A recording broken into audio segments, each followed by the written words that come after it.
Hello! Today I'm going to be drawing the Côte d'Azur Widowmaker skin from Overwatch. So this video is a digital painting using my tablet.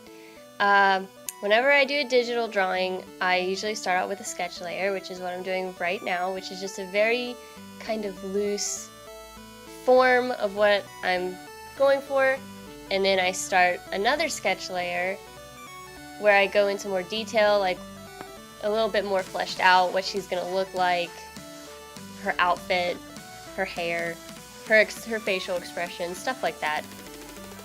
And then the final layer that I do is gonna be where I do the line work. So the final lining that I do that will have the color and stuff underneath it.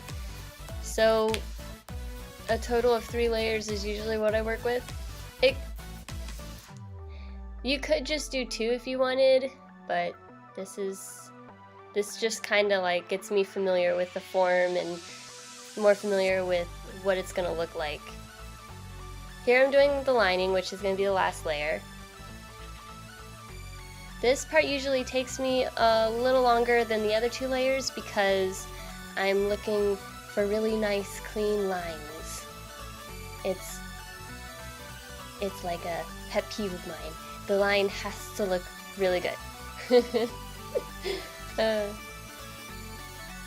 So Widowmaker is probably my favorite character in Overwatch, but there are things that come with her that I struggle with. One being her gadget she wears on her arm. There's a lot of detail. It's just like a little mechanism she uses to shoot mine out.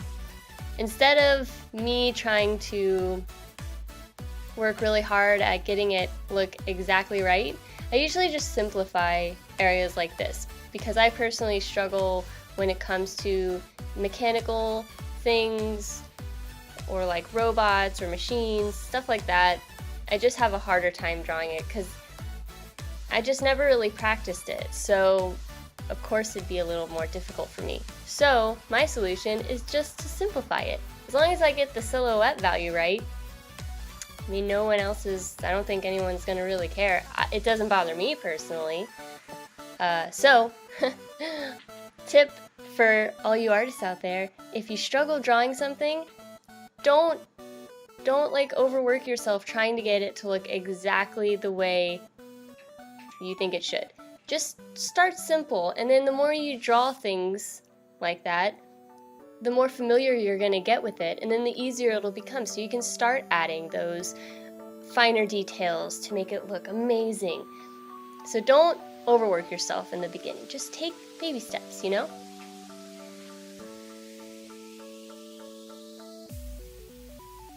So here I am making sure my lines are all closed because I have a really bad habit of not connecting lines.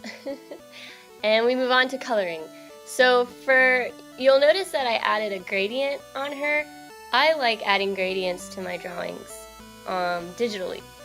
It just gives like a natural shading to the picture, and I just think it looks nice. I mean, I just think it looks really pretty. But I'm blocking in all of her colors, so just getting kind of like the base color down. You'll notice that I'll like pick a color and then color the whole thing, but then I'll hue shift it. It's because sometimes you just don't get the right color the first time. And when you think it's right and you color it, but then you look at it again and you're like, that doesn't look right. And then you can just hue shift it. That's usually what I do. I find a close enough color, and then if it just doesn't look right, I'll change it. I mean, that's the power of digital art. You can just do that. So here I'm coloring her little arm gadget thing. That one I kind of shaded separately. Usually when I shade as a whole. But that one, because it's just its own little thing that I struggle with, I just decided to shade it on its own. Because it's kind of metal, so I had to shade it differently than I do the rest of her, because she's, you know, not metal. Oh, you'll notice I use the lasso tool. So that's like one of my favorite things to do when I shade, is I just use the lasso tool, or the marching ants, and I block out areas that I want to shade, and then I hue shift it darker. It's just easier for me, because it's just all at once. Yeah, it takes a little bit of time to block out all those areas, but I guess, I don't know, it's just, I saw someone do it and I was like, hey, neat. So then I started doing it, and I really liked it. Everyone has their own shading method. Here I'm just adding final highlights to her.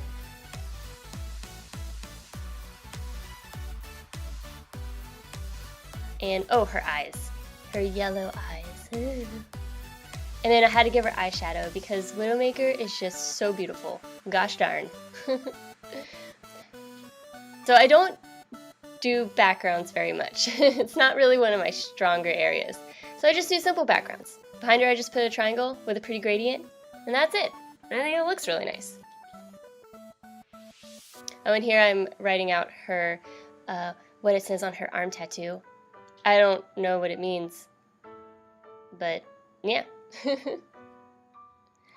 And now I'm signing it, and that's it. Thank you so much for watching.